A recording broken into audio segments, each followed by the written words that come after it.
Hello दोस्तों, कैसे हैं आप लोग। उम्मीद करते हैं आप लोग अच्छे होंगे, स्वस्थ होंगे, मस्त होंगे। अगर आप लोग चैनल पे नए हैं तो चैनल को सब्सक्राइब कर लें।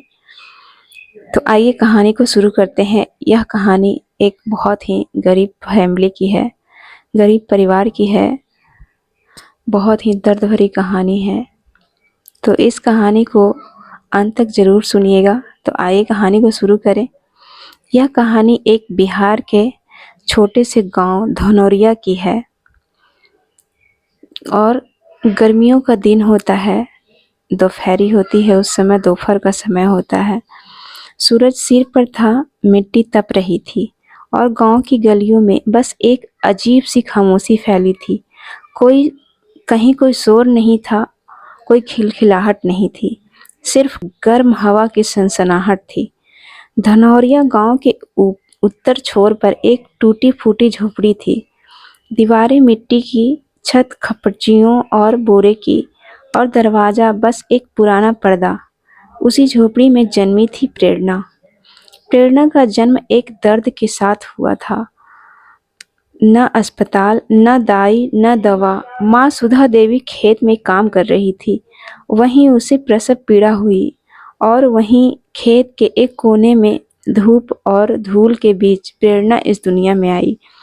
उसके जन्म पर किसी ने ढोल नहीं बजाया, मिठाई नहीं बांटी। लोग कहते थे लड़की हुई है, गरीब के घर में एक बोझ और आ गई है। प्रेरणा का परिवार 8 लोगों का था। माँ सुधा देवी खेतों में मजदूरी करती थी। पिता राम बिहारी ईंट भट्टा पर काम करते थे। 4 बहनें थे और 2 भाई, सभी छोटे थे। और अब 7वीं प्रेरणा का जन्म हुआ था। कभी कभी तो परिवार के पास 2 वक्त की रोटी तक नहीं होती थी। उनके घर में न बिजली थी, न पानी का कनेक्शन। चूल्हे में लकड़ी भी उधार ही आती थी। प्रेरणा जब 4 साल की हुई तब उसने पहली बार भूख का मतलब समझा। माँ ने रात को बस एक मुट्ठी चावल उबाल कर सब बच्चों में बांटा। प्रेरणा को एक कोर भी नहीं मिला। वो माँ के पास जाकर बोली, माँ मुझे भी भूख लगी है। माँ ने कांपती आवाज में कहा, बेटी भगवान से कहो कल थोड़ा और भेज दे। उस रात प्रेरणा भूखी सोई और उसके साथ उसके सपने भी। एक दिन गांव में सरकारी स्कूल में एक सर्वे टीम आई। वो बच्चों के नाम लिख रही थी। माँ ने डरते डरते कहा, मेरी बेटी को भी लिख लो। टीचर ने पूछा, नाम? माँ बोली, प्रेरणा। टीचर मुस्कुराया, अच्छा नाम है। देखना एक दिन ये सच में प्रेरणा बनेगी सबके लिए। स्कूल की इमारत जर्जर थी। बेंच नहीं, ब्लैक बोर्ड टूटा हुआ और बच्चे ज़्यादातर खेतों में काम करते थे। प्रेरणा नंगे पांव स्कूल गई थी। झोला नहीं, बस्ता नहीं, बस एक पुरानी कॉपी और आधी टूटी पेंसिल। बच्चों ने हंसकर कहा, अरे देखो भिखारन आई है पढ़ने। उस दिन वह रोती हुई घर लौटी, लेकिन माँ ने कहा, बेटी रो मत, वे वही लोग हैं जो एक दिन तुझे सलाम करेंगे। वह सुबह भी बाकी सुबह जैसी थी, भूखी, उदास और धूल से भरी हुई। लेकिन आज प्रेरणा की आंखों में कुछ नया था। शायद पहली बार उसने ठान लिया था कि वो रोने नहीं, लड़ने के लिए पैदा हुई है। गरीबी का असली चेहरा। प्रेरणा अब 7 साल की हो चुकी थी, लेकिन बचपन के वो दिन जिन्हें लोग कहानियों और खिलौनों में बिताते हैं, उसके लिए वो दिन थे। भूख से पेट सिकुड़ता था, ठंडी रातों में कांपते हुए झोपड़ी के कोने में दुबकना होता था और हर सुबह की शुरुआत माँ की सूजी आंखों और पिता की चुप्पी से होती थी। शायद गरीबी सबसे पहले इंसान की मुस्कान छीन लेती है। प्रेरणा ने देखा कि माँ अब बहुत कम बोलने लगी थी। घर में जो कुछ था, टूटी चारपाई, 2 गिलास, एक भगोना और एक पुराना कंबल, सब किसी न किसी दिन गिरवी रखा जा चुका था। स्कूल में दाखिला तो हो चुका था, लेकिन असली युद्ध तो अब शुरू हुआ था। हर सुबह प्रेरणा स्कूल जाती, खाली पेट, बिना चप्पल और कई बार बिना दुपट्टे भी। कुछ लड़कियां उसे देखकर हंसती थी, कुछ लड़के छींटा कसी करते थे। अरे ओ झोपड़ी वाली, तेरे पास किताब है? प्रेरणा चुपचाप आगे बढ़ती। क्या तू भी अफसर बनेगी? झाड़ू लेकर क्या परीक्षा देगी? कान उसके जलते, आंखें भर जाती, पर जुबान चुपचाप रहती।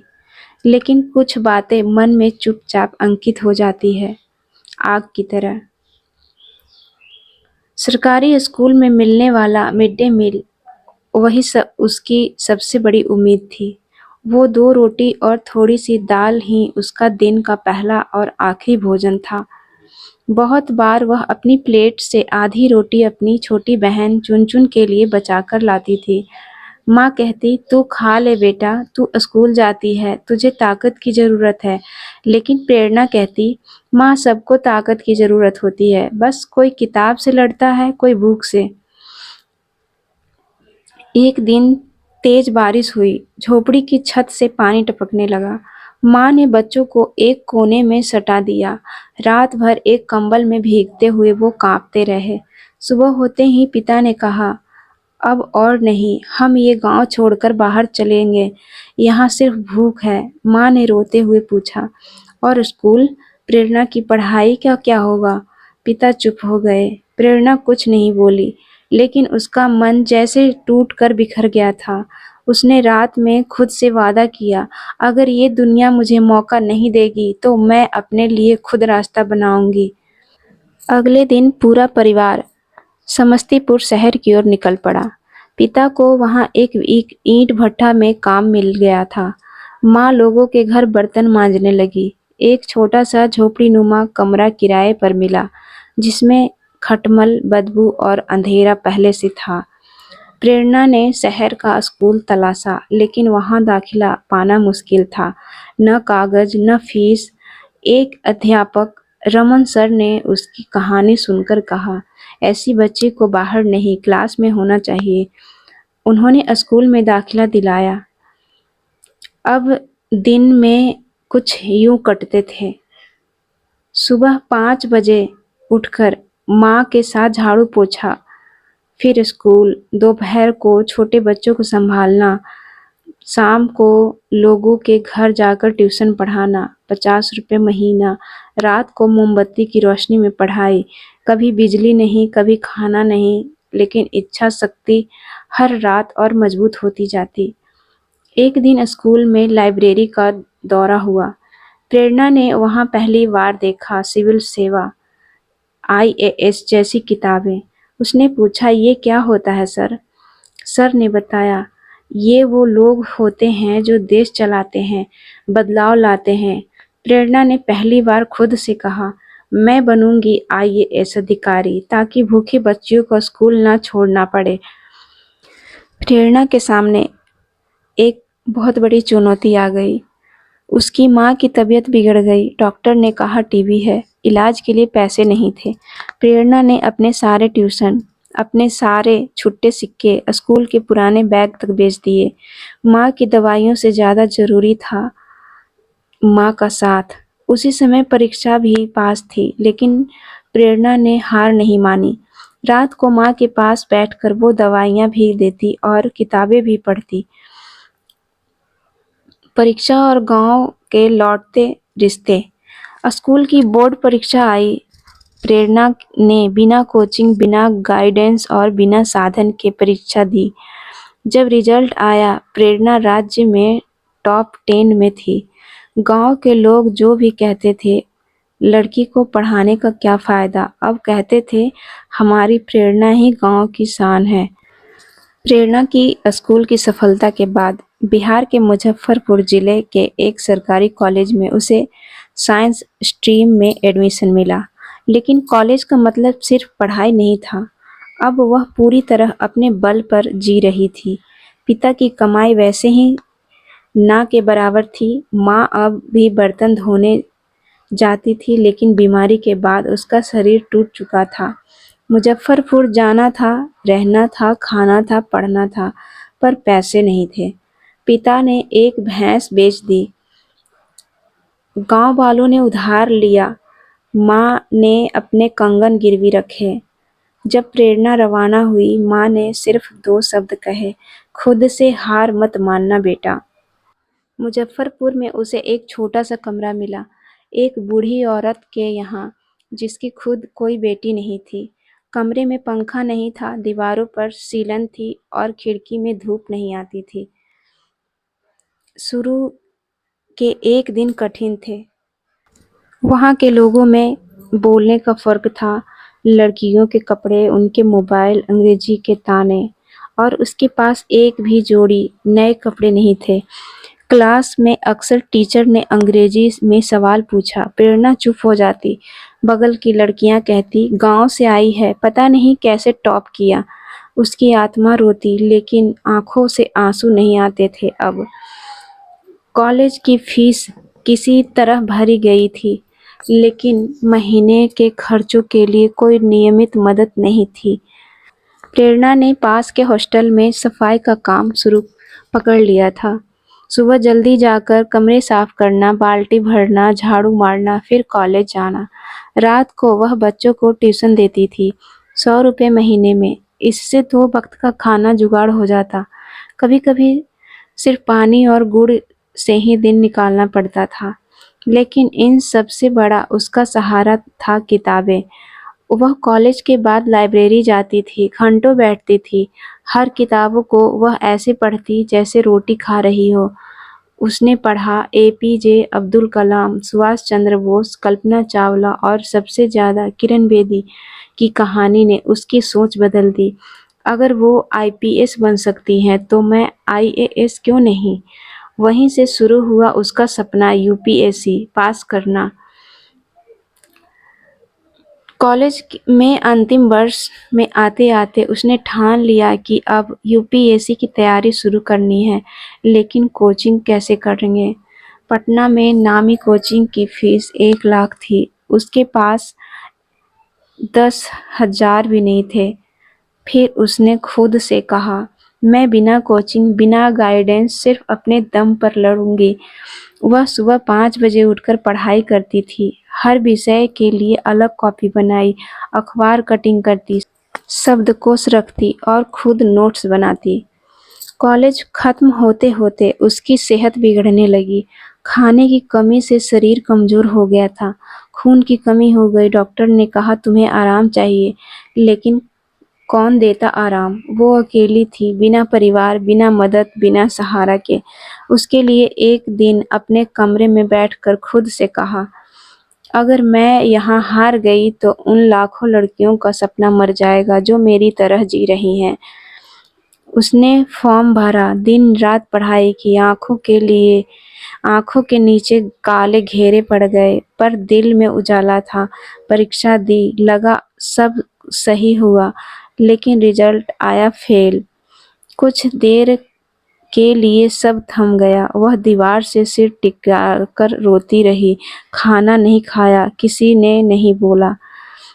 फिर एक दिन माँ का फ़ोन आया। माँ ने कहा, अगर बेटी फेल हो जाए तो क्या माँ उसका सपना छोड़ देती है? नहीं ना, तो तू भी मत छोड़ना। उस दिन प्रेरणा ने फिर किताब उठाया।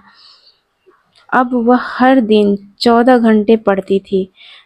फिर से फॉर्म भरा, लेकिन इस बार परीक्षा केंद्र भागलपुर पड़ा। ट्रेन में सफ़र, वहाँ ठहरना, सब कुछ कठिन था। परीक्षा के दौरान बुखार हो गया, दवा के पैसे नहीं थे। उसने गीला रुमाल माथे पर रखकर पेपर दिया, लेकिन नसीब फिर रूठ गया। वो फिर फेल हुई। गांव से ताना आया, पढ़ाई का भूत उतर गया। पर अब वह चुप नहीं थी। अभी नहीं, लेकिन एक दिन यही गांव मेरे नाम का झंडा लगाएगा। जब वह तीसरे प्रयास की तैयारी कर रही थी, तब उसके पिता का देहांत हो गया। वो मुजफ्फरपुर से गांव भागी, लेकिन अंतिम दर्शन नहीं कर पाई। उस रात वह खुद से बहुत लड़ी। उसने खुद से पूछा, क्या मैं पढ़ाई छोड़ दूं, सब कुछ छोड़कर गांव आ जाऊं? लेकिन उसकी माँ ने कहा, तेरे बाबूजी हमेशा कहते थे, मेरी प्रेरणा एक दिन नाम रोशन करेगी। तू लौटेगी तो सिर्फ आईएएस बनकर। तीसरी परीक्षा, और वो एक क्षण। तीसरी बार जब उसने यूपीएससी का फॉर्म भरा, वो अब साधारण लड़की नहीं थी। अब उसमें तप था, संयम था और दुनिया से जूझ जाने का हौसला। इस दिन उसने प्री मेंस और इंटरव्यू तीनों पास कर लिए। जब रिजल्ट आया, प्रेरणा एआईआर AIR-29 के साथ IAS बन चुकी थी। वो कमरे में कोने में बैठ गई, दोनों आंखों में आंसू गिरते रहे। बगल में एक पुरानी किताब पड़ी थी, हर हाल में जीत। दोस्तों, अब कहानी का एक नया मोड़ आ चुका था। अब संघर्ष से सफलता की ओर उसका पहला कदम शुरू होता है। आईएएस परीक्षा पास करने के बाद प्रेरणा को मसूरी स्थित Lal Bahadur Shastri national academy of administration बुलाया गया। जिस लड़की ने कभी किराए के कमरे में मोमबत्ती की रोशनी में पढ़ाई की, अब वह नेहरू ब्लेजर पहनकर सुबह दौड़ पर जाती थी। जहां उसके पास पहले 10 रुपये नहीं होते थे, अब उसे हर महीने 50,000 की ट्रेनिंग स्टाइपेंड मिलने लगा। पहली बार उसने अपने लिए नए कपड़े खरीदे, लेकिन फिर भी वो वही सादा सलवार कुर्ता पहनती, क्योंकि वो जानती थी कि वो वहाँ से आई है। लाल LBSNAA में देश भर के टॉप रैंक्स आए थे, दिल्ली, मुंबई, चेन्नई जैसे शहरों से। वो अंग्रेजी में धारा प्रवाह बातें करते थे, विदेशी यूनिवर्सिटी से पढ़े हुए थे। प्रेरणा को शुरू में झिझक होती थी, लेकिन जैसे तैसे ट्रेनिंग बढ़ी, लोगों ने उसकी ईमानदारी, विनम्रता और संघर्ष को सराहा। एक दिन एक साथी ऑफिसर ने उससे कहा, तुम्हें देखकर लगता है कि एक सच्चा नेता कैसे होता है। ट्रेनिंग के बाद उसकी पहली पोस्टिंग हुई झुमरी नाम के जिले में, बतौर SDM। यह इलाका उतना ही पिछड़ा था जितना उसका गांव था। यहाँ गंदे स्कूल, बीमार अस्पताल, भ्रष्ट अधिकारी और डरी हुई जनता थी। लेकिन प्रेरणा ने सोच लिया था, अब मैं वही करूँगी जो बचपन में मेरे लिए कोई नहीं कर सका। SDM ऑफिस का पहला दिन। SDM ऑफिस के बाहर लोगों की भीड़ थी। लोग हैरान थे, इतनी छोटी सी लड़की अफसर है। प्रेरणा कुर्सी पर बैठी, उसके चेहरे पर आत्मविश्वास और आंखों में वही आग थी। उसने कहा, अब ये दफ्तर गरीबों के लिए खुलेगा, रिश्वत वालों के लिए नहीं। उसके जिले में कई फर्जी स्कूल चल रहे थे जो सरकारी पैसे खा रहे थे, लेकिन बच्चों को शिक्षा नहीं मिल रही थी।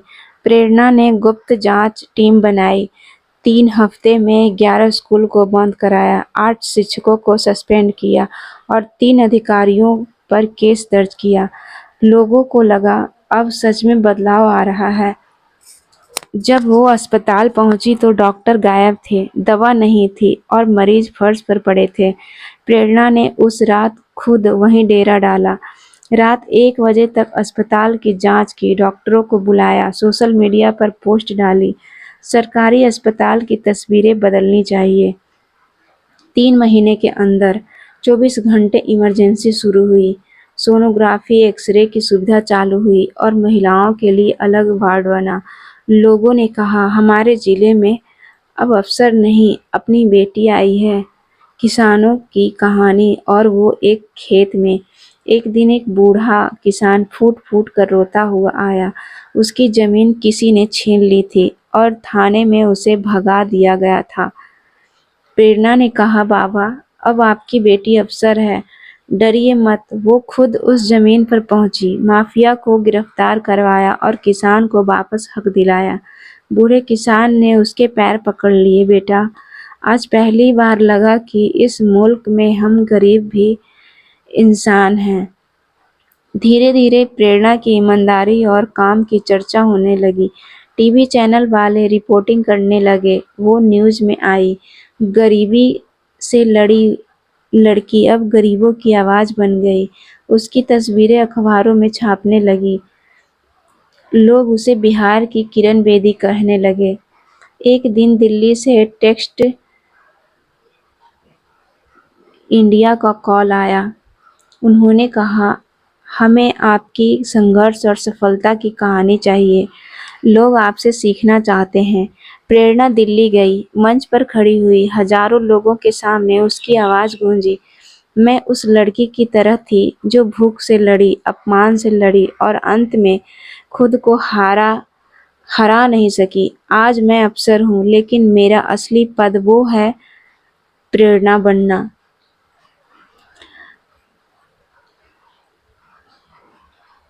टेक्स्ट के मंच से लाखों दिलों तक। दिल्ली में टेक्स्ट मंच पर प्रेरणा की कहानी सुनकर लोग भावुक हो गए। स्टेज से उतरते ही कई लोग रोते हुए उसके पास आए। किसी ने कहा, मैंने अपनी बेटी को आज पहली बार सच में देखा। तो कोई बोला, अब हम जानते हैं कि आईएएस सिर्फ अधिकारी नहीं, इंसान भी होता है। उसके भाषण का वीडियो वायरल हो गया। यूट्यूब पर 2 करोड़ व्यूज आए और हर अखबार की हेडलाइन थी, एक भूखी बच्ची अब करोड़ों करोड़ों की प्रेरणा बन गई थी। लड़कियों के हजारों पत्र आने लगे।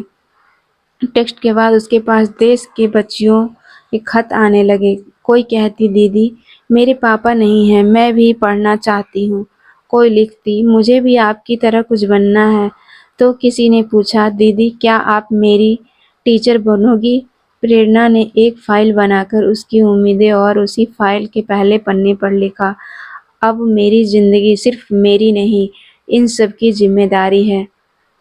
प्रेरणा ने अपने जिले में लड़कियों की शिक्षा के लिए एक पहल शुरू की। वो गांव-गांव जाकर माता-पिता से कहती, अपनी बेटी को स्कूल भेजो, वरना वो आपकी छाया नहीं, आपकी कहानी भी बन पाएगी। उसने 100 से ज्यादा गांवों में निःशुल्क शिक्षा केंद्र खोले। 300 से अधिक छात्राओं को यूपीएससी, नीट और पुलिस भर्ती की कोचिंग शुरू करवाई और 500 लड़कियों को स्कॉलरशिप दिलाई। अब गांव के लोग कहते, हमारी बेटी अब आंखें झुकाकर नहीं, सीना ठोक कर चलती है, क्योंकि उन्हें प्रेरणा मिलती है। एक दिन एक लड़की भूख से स्कूल में बेहोश हो गई। प्रेरणा का दिल टूट गया। उसने तुरंत एक और मिशन शुरू किया, भूख नहीं हक चाहिए। सरकारी स्कूलों में प्रोटीन युक्त मिड डे मील योजना लाई। 200 स्कूलों में गर्भवती महिलाओं और बच्चियों के लिए फ्री हेल्थ चेकअप और गांव-गांव में मल्टी न्यूट्रिशन फूड किट बंटवाना शुरू किया। अब माताएं कहती, पहले हमारे घर में सिर्फ आंसू पलते थे, अब उम्मीदें पल रही है। इन सारे कामों के लिए प्रेरणा को देश भर से सम्मान मिलने लगा। राष्ट्रीय महिला सम्मान पुरस्कार, बेटी बचाओ बेटी पढ़ाओ ब्रांड एम्बेसडर बिहार द्वारा महिला सशक्तिकरण पर आमंत्रण, बीबीसी और 100 मोस्ट वुमेन की सूची में नाम और भारत सरकार से पद्मश्री सम्मान की घोषणा। लेकिन जब पत्रकार ने पूछा, आपको सबसे बड़ा पुरस्कार क्या लगता है? प्रेरणा ने मुस्कुरा कर कहा, जब कोई माँ अपनी बेटी को देखकर कहे, बेटी तू भी प्रेरणा बन सकती है। एक दिन प्रेरणा छुट्टी लेकर गांव लौटी। अब वो वही गांव था जहां कभी लोग कहते थे, लड़की बोझ है। आज हर दीवार पर उसकी फोटो थी। प्राइमरी स्कूल का नाम रखा गया था प्रेरणा राजकीय बालिका विद्यालय।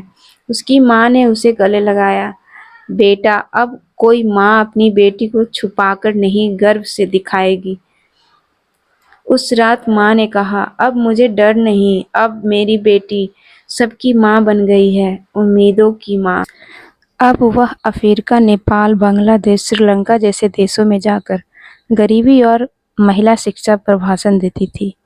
हर जगह लोग कहते, हमने गरीबी के खिलाफ बहुत कुछ सुना, लेकिन तुमने उसे जी कर दिखाया। एक दिन एक इंटरव्यू में जब पूछा गया, अगर आपको अपने जैसी किसी लड़की को एक चिट्ठी लिखनी हो तो आप क्या लिखेंगी? प्रेरणा ने कहा, प्रिय छोटी बच्ची, अगर इस दुनिया में तुझे भूखा रखा, तुझे तोड़ा, तुझे गिराया तो डर मत, याद रखना, तू मिट्टी में भी पैदा हो सकती है, लेकिन तेरा हौसला आग से बना है। पढ़, लड़, गिर, उठ और एक दिन तू वही होगी जो मैंने कभी सपना देखा था। तू सिर्फ बेटी नहीं, तू खुद एक प्रेरणा है। सप्रेम, तुझ जैसी ही एक बेटी। 10 साल बाद आईएएस प्रेरणा देवी को नोबेल शांति पुरस्कार के लिए चुना गया। गरीबी, शिक्षा और नारी सशक्तिकरण के लिए अभूतपूर्व योगदान। पूरा देश चौंक गया, फिर गर्व से भर गया। वही लड़की जिसके पास कभी खाने को रोटी, पहनने को कपड़ा नहीं था, आज दुनिया की सबसे बड़ी पहचान बन चुकी थी। अब प्रेरणा सिर्फ एक अफसर नहीं थी, उसने एक संस्था बनाई थी, प्रेरणा फाउंडेशन, जिसके जरिए 700 से अधिक सरकारी स्कूलों को पुनर्जीवित किया गया। 60,000 बच्चियों को शिक्षा और आत्मनिर्भरता की ट्रेनिंग दी गई। 50 जिलों में लड़कियों के लिए सुरक्षा, स्वास्थ्य और डिजिटल लर्निंग सेंटर खोले गए और 15 देशों में मॉडल कॉपी किया गया। अब देश भर की बच्चियां उसे आईएएस प्रेरणा नहीं, प्रेरणा माँ कहती थी। एक बच्ची ने लिखा, मैं अनाथ थी, भूखी थी, लेकिन अब मैं सपना देखती हूँ क्योंकि मुझे माँ मिली है। जब कभी प्रेरणा किसी गांव में जाती, बच्चे दौड़ते हुए गले लगते। किसी के हाथ में गुलाब होता, किसी के पास उसकी तस्वीर। अब वह पद से नहीं, प्यार से बड़ी बन गई थी। स्कूल की किताबों में एक नया पाठ जुड़ गया था, एनसीईआरटी का। प्रेरणा संघर्ष के सम्मान तक। कक्षा 8 हिंदी पाठ्यक्रम। अब जो बच्चियां पढ़ती उन्हें पता चलता, हम जैसे कोई लड़की भी दुनिया बदल सकती है। जब प्रेरणा 40 की उम्र में पहुंची, उन्हें एक इंटरव्यू में पूछा गया, आपने जो खाया, जो खोया, क्या वो वापस पाया? प्रेरणा ने कहा, नहीं, वो भूख, वो माँ की कांपती हड्डियाँ, वो बाप की चुप्पी, उन्हें मैं कभी नहीं भूल सकती। लेकिन मैंने आज उन बच्चों के लिए वो दुनिया बनाई है जो हमने खोई थी। नोबेल पुरस्कार समारोह में मंच पर खड़ी प्रेरणा ने दुनिया से कहा, मेरी सबसे बड़ी उपलब्धि ये नहीं है कि मैं अफसर बनी, बल्कि ये है कि अब कोई बच्ची अपनी कहानी लिखने से डरती नहीं है। अगर आप कुछ नहीं कर पा रहे हो, तो भी किसी भूखी बच्ची को एक किताब थमा दीजिए, क्योंकि शायद वह ही अगली प्रेरणा हो। उसकी आंखों से आंसू गिरे, लेकिन चेहरे पर मुस्कान थी। वो गांव जहां कभी भूख और ताने थे, अब आईएएस एकेडमी का मॉडल गांव बन चुका था। प्रेरणा उस मिट्टी पर नंगे पांव चली जहां उसका जन्म हुआ था। झोपड़ी अब संग्रहालय थी, प्रेरणा की झोपड़ी, जहां लोग आकर सीखते थे। उसने अपनी डायरी में आखिरी पंक्ति में लिखी, मैं एक कहानी थी जो भूख से शुरू हुई और उम्मीद पर खत्म हुई। अब ये कहानी सिर्फ मेरी नहीं, हम सबकी है। तो दोस्तों, उम्मीद करती हूँ आप लोगों को यह कहानी पसंद आई होगी। अगर आप लोग हमारे चैनल पे नए हैं तो चैनल को सब्सक्राइब कर लें, ज़्यादा से ज़्यादा लाइक करें, कमेंट करें, शेयर करें। तो मिलते हैं अगले किसी कहानी में। तब तक के लिए आप लोग हंसते मुस्कुराते रहिए, हमारी कहानी सुनते रहिए। तब तक के लिए नमस्कार, बाय बाय, टेक केयर।